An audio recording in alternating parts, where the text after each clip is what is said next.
Elliot Goldman arrived home an hour earlier than his wife, Hannah. He took a beer out of the refrigerator and sat down to rest. He noticed one of his wife's women's magazines on the coffee table. The main article on the cover was 10 Ways to Know Your Spouse is Cheating. Normally, Elliot would have ignored or even laughed at such a title. However, in the last month or so, he felt a change in power. His marital hitch. He read the article and immediately rebuked himself for trusting such lists, yet the seed of doubt about his wife's behavior after 6 years of marriage was sown. A few days later, one of his coworkers came to see him after lunch. "Hey, Al, I don't know if it's true or not, but I saw your wife at lunch with a guy. She works with several men. I guess not unusual for her to have lunch with one of them from time to time, but does she and the guy usually hold hands, pet each other and hug?" He pulled out his phone and showed Elliot. After watching the video for a couple of minutes, Elliot remarked, "They do look very cozy, don't they?" "Did you happen to hear what they were talking about?" "No. I was too far away. I know they were smiling and laughing and looking at each other lovingly." "Did you see where they went afterwards?" "No. By the time I paid the bill, they were gone." "Well, that's probably nothing, but I need to talk to Hannah. Send me the video." That night, Elliot got home just before Hannah. "Hey, big guy. How was your day?" Interesting. How about your day? Anything special?" "Same old. Same old. How long is your lunch break? Why do you want to know? Are you planning on surprising me and taking me to lunch one day?" "That would be great. I just wanted to know how much time you have. It would mean what restaurant we could go to." "Officially, we only have half an hour, but we can stay longer. We let the secretary know." "Have you had any of these long lunch breaks lately? Do these questions make sense?" "Okay. Spit it out. Why are you really asking these questions?" Elliot pulled out his phone and showed Hannah the video. Hannah replied, "So what? It looks like you're really friends with this person." Hannah laughed. "You mean because he's affectionate? You were both affectionate. That's so sweet." "What are you talking about?" Elliot was starting to get angry. "It's so sweet. You're jealous. You're jealous of Spencer, the gay guy. We touch each other like I touch all my girlfriends. Believe me, there's nothing romantic about our touching. I guess I should be flattered that you're jealous. It means you value our marriage if you're upset about a possible rival." Hannah smiled broadly. "Al, remember appearances can be deceiving." "Well, I can't say he's gay. If you really want to know, talk to everyone I work with, or better yet, check out Spencer's Facebook page. He doesn't hide his gender preference." Facebook. Elliot did check, and the guy's Facebook page said he was gay and in a relationship, a homosexual relationship. Elliot was ashamed that he had doubted Hannah. A few days later, Hannah called her husband to tell him that she had to work late and that he had to go and eat without her. That almost never happened. Hannah's job just didn't require extra time in the evenings. Elliot remembered the list. Unexpected delay at work was number 4 on the list of signs of cheating. Elliot walked into his favorite restaurant and ordered food. His plan was to bring his poor overworked wife dinner if that's what she was really up to. If he was wrong, he would simply join her for dinner. The guard knew Elliot and let him in. Elliot declined the guard's offer to inform his wife of his arrival. He wanted to surprise her. God, how he wanted to surprise her. As he approached her office, he heard 2 voices, one male and one female. Stepping quietly, he stood at her door and listened. Hearing his wife say, "Oh, this is really good," Elliot, anticipating their upcoming date, quickly opened the door. Hannah and the man she was working with were standing over the text desk looking at a large sketch of an organizational chart. They were both fully dressed and nothing seemed out of place. "Elliot, this is a surprise. What are you doing here?" I just wanted to bring my loving wife dinner." "That's so sweet. You brought dinner for Jimmy too?" Trying to think quickly, Elliot answered. "There are 2 dinners, so you've already eaten?" "Yes. I've already eaten." "Well, I gotta get home. I'll see you at home. Sorry to barge in. Jimmy, I'd like to see my husband off. I'll be back in a second. They headed for the elevator. As soon as the door closed, Hannah got angry. I'm sorry, but I don't believe in good husband. You've never done anything like this before. Walk into my office without even knocking. If this has anything to do with your stupid jealousy again, we could have a problem. We'll talk when I get home. Scolded properly, Elliot waited for Hannah to slap him. It all started before Hannah even took off her coat and hung it up. At first, I thought it was cute that you were jealous of me at lunch with Spencer, and now you're checking up on me because I had to work late. Jimmy asked me if you were always this suspicious.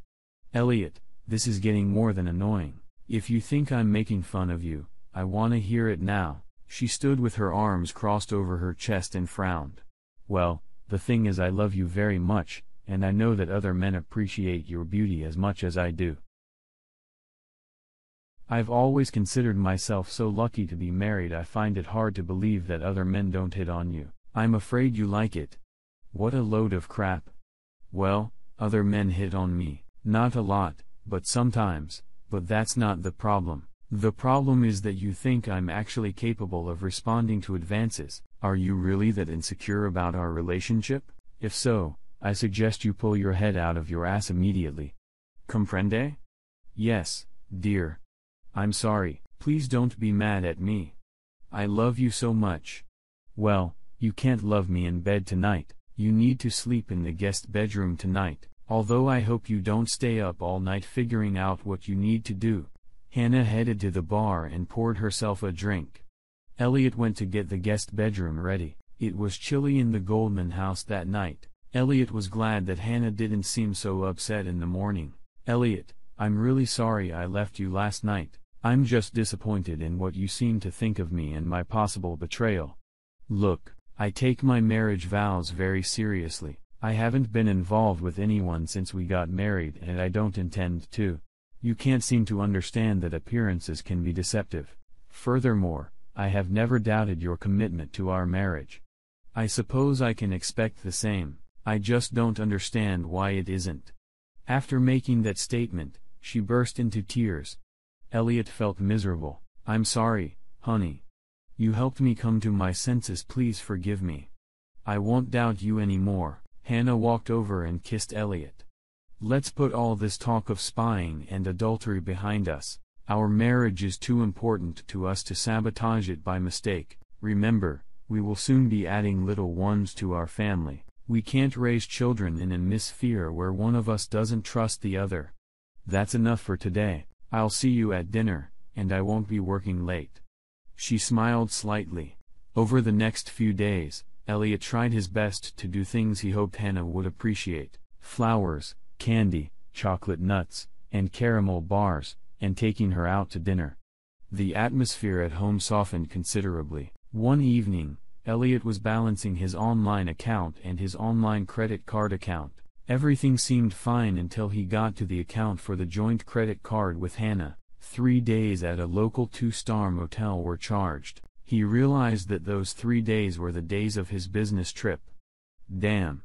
Not again. Remembering the last disaster, Elliot didn't even want to think about asking her about it until he was sure it was what he was afraid of. He began to think about figuring it.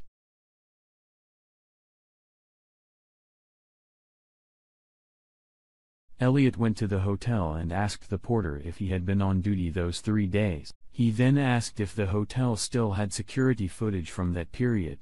It did. For $250, he saw the footage. Finally, after a quick rewind of the tape showed Hannah opening the door to a room. With her was a man dressed casually. They entered. This was a couple hours before Hannah left. Although Hannah never seemed to stay overnight, she did make several visits of varying lengths over the course of 3 days. The guy came and went several times alone, usually carrying food. Elliot got a copy of the recording. Elliot ran through every possible scenario that could suggest Hannah's visits to the motel were for a legitimate purpose. He couldn't envision anything but what he feared most. Was it time to meet Hannah again? Not if he wanted to keep his balls. Elliot needed more proof. He talked to his lawyer. By the time he left his office, he had a divorce petition in the works, and a private detective under contract. The detective hid cameras and tape recorders in the house, and Elliot hid one in Hannah's car. For weeks, daily video searches and recordings yielded no unusual results until the digital recorder in the car recorded part of Hannah's candid conversation. "Hey, Craig. Can I talk to you for a second? I'm in the car on my way to work." "Okay. Me too. Are you ready to talk about our little adventure at the hotel?" "Yeah. It was one of the most exciting things I've ever done, so you don't have a problem with what we did?" "Not really. I just wish we weren't so secretive. You know, we can't talk about it in the office. You never know who might overhear." "Well, you could always tell your husband." "Oh, yeah. Sure, like he'd understand why I'd wanna do that." "Do you think we could ever do something like that again?" "I don't know. We'll have to pick the right time. I don't want to explain what we're doing. The possible consequences are too horrible." "Okay. I'll wait. It's worth it." "Okay, but next time you'll pay for the room." They both chuckled and the conversation ended. Elliot was seething with anger. Let's see what the bitch had to say about this. Copies of the video and recording were sent to his attorney. The divorce petition was to be accompanied by a copy of the prenuptial agreement. The adultery she committed would leave her with what she brought to the marriage. Elliot would tell the lawyer when to pull the trigger. Hannah took off her coat and tossed her purse on the couch. Elliot sat at the kitchen table drinking a beer. His laptop was in front of him, but was turned toward the living room. An envelope lay next to the computer. On the other side, stood a digital voice recorder. "Judging by the shitting grin on your face, you've got something up your sleeve. You better not fall for any more adultery. It won't end so well this time. I admit you had me fooled, Hannah. I have proof this time. This should be good. Show me this so-called proof." Elliot scrolled through a video of the hotel room Hannah went in and out of, sometimes spending over an hour there. "That's it. Before I say anything, what else do you have?" Elliot scrolled through the tape of the conversation in the car. His confidence was waning given Hannah's smug attitude. Hearing the recording of the call, Hannah smiled. "This is going to cost you big time, asshole. First of all, the video. I agree that it shows me going in and out of a hotel room with a man. His name is David. What you don't see is that his sick wife is in the room. Don't you remember that my office helped support the Fairview homeless shelter? David and his wife used their time at the shelter just as they were starting to get back on their feet. The shelter agreed to pay for 1 week in a motel. They needed more time. Craig and I decided to help them even though we weren't going to. I paid for 3 more days before they got into an apartment under the care of the mental health center staff. David's wife is ex-military, physically disabled and suffering from PTSD. I spent some time in the room talking to them about where they were moving to and the job prospects for David. I tried to support them and cheer them up. The reason Craig and I were secretive was that we could lose our volunteer positions because we went against agency policy. If the agency made exceptions to their rule on length of support, everyone else would expect it too. They don't have the budget for it. If our company found out that we had been ousted by an agency for which they are major contributors, it could have a negative impact on our work. I don't think they would fire us, but it could affect our future raises and promotions. The conversation with Craig is easy to understand now knowing what the secret was. Scroll through the tape again. See if you hear anything in our conversation that specifically mentions sex or cheating on our spouses. You'll hear that you took our conversation about our secret act of kindness and turned it into something sinister. You just had to make some assumptions. But can't we talk about this without yelling? No. You don't deserve any respect after what you did. You say you love me, but you don't trust me. I'm not sure I can stay married to a man who doesn't trust me. Are those divorce papers in front of you? Yeah. But I don't have to. Shut up. You can shove those papers up your ass. After your last attack of mistrust, I wondered what I would do if you didn't trust me again. I've come to the conclusion that just leaving you won't be enough. It wouldn't hurt you. Because you obviously don't care much for me if you can believe I want another man. I realized something else. You're the one who's had a new wife in the last few years. You're the one, Hannah, I swear to God, I've never touched another man. Oh, spare me the theatrics, I'm sick of your sanctimony. I wasn't talking about another human woman. I was talking about business. You're so consumed with growing the business and preparing to take over in a few years, that the business has become your wife. I guess if you could fuck her, you wouldn't need me at all. Elliot was silent. That's what you'll do if you want us to stay married. Mind you, I don't care what you decide. I will, however, agree to stay married. Part of my reasoning will be that I will enjoy getting revenge on you every day until I am satisfied. The other reason I will stay married is that I would just as quickly be rid of all confusion, hassle, and wasted money on lawyers that can come with a nasty divorce. And believe me, if I decide to get a divorce, it will be ugly. Honey, I'll do anything to save our marriage. Tell me what I can do. Please give me a chance. Damn you. You've made me lose my train of thought. Oh, yes. The divorce petition. Have your lawyer destroy that divorce petition and rewrite the prenup instead. The first thing is to get rid of the part about if either party can prove that the other has committed adultery, and then add the part about me getting 25% of your business and 60% of your assets and alimony of $5,000 a month for 5 years. Regardless of who initiates the divorce and regardless of the ground. If that sounds harsh, well, hard crap. I have to do something that will scare you enough to stop these fraudulent accusations of cheating. I want you to think long and hard about what it will cost if you persist in not trusting me. And that's not all.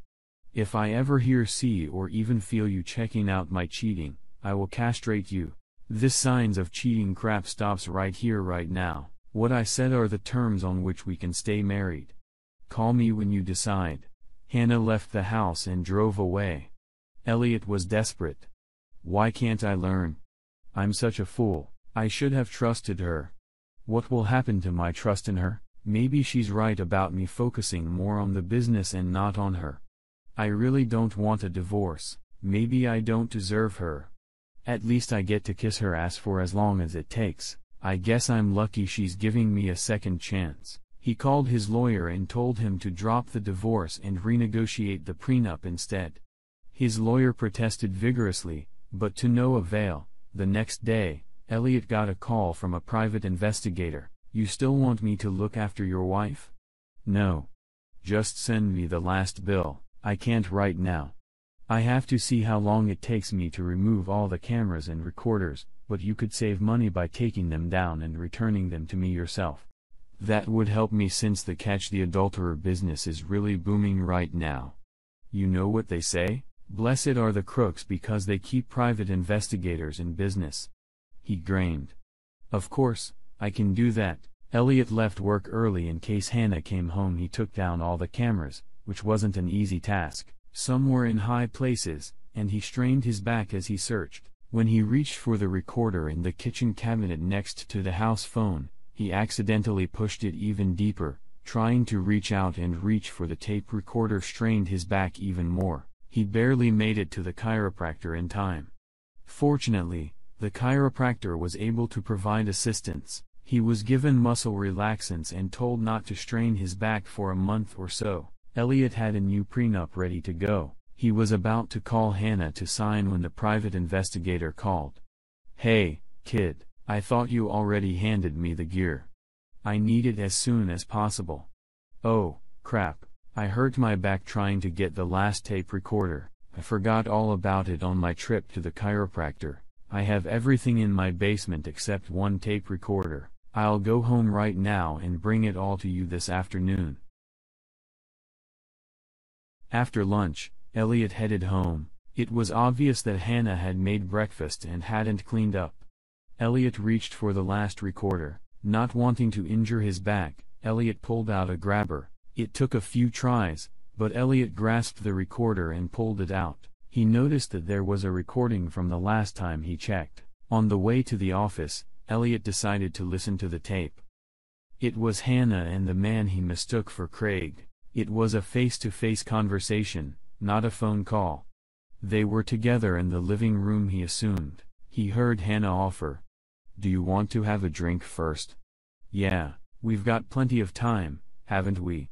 "Yes." "Well, my husband won't be home for a few more hours, but I have to be back at work by 2 o'clock. Did he say anything about a prenup?" "He said it'll be ready any day now.